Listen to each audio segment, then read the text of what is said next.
हरे भरे जंगल के बीचों बीच, जहां पेड़ आसमान को छूते थे और नदियां खुशनुमा गीत गाती थीं, मिलो नाम का एक छोटा बंदर रहता था। मिलो चंचल था और उसे लताओं पर झूलना बहुत पसंद था, लेकिन वह अक्सर अकेलापन महसूस करता था। एक धूप भरी सुबह, जब मिलो पके हुए केले ढूंढ रहा था, तो उसने एक धीमी सी चीख सुनी।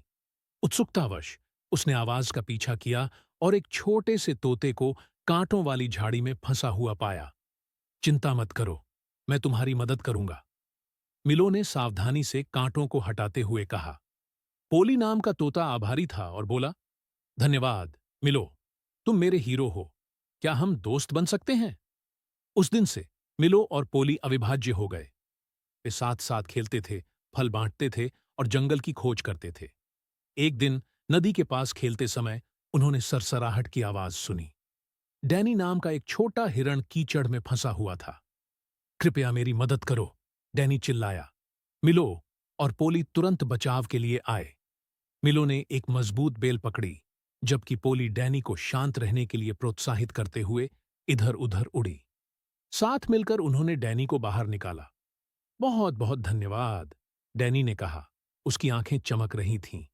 क्या मैं आपके रोमांच में शामिल हो सकता हूं? बिल्कुल, मिलो और पोली ने खुशी जताई। तीनों सबसे अच्छे दोस्त बन गए। जरूरत पड़ने पर किसी की भी मदद करते थे।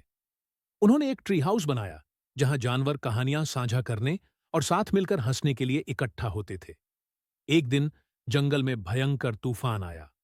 पेड़ गिर गए, नदियां उफान पर आ गईं और कई जानवर डर गए। मिलो, पोली और डैनी ने सभी को ट्री हाउस में इकट्ठा किया। उन्होंने सभी को सुरक्षित और गर्म रखने के लिए मिलकर काम किया। जब तूफान गुजरा, तो जंगल के जानवरों को एहसास हुआ कि दोस्ती और टीम वर्क कितना महत्वपूर्ण है। उस दिन से जंगल सिर्फ एक घर नहीं रहा, यह एक परिवार बन गया। मिलो, पोली और डैनी ने सभी को सिखाया कि सच्ची दोस्ती किसी भी चुनौती को पार कर सकती है, और जंगल हमेशा हंसी और खुशी से गूंजता रहा।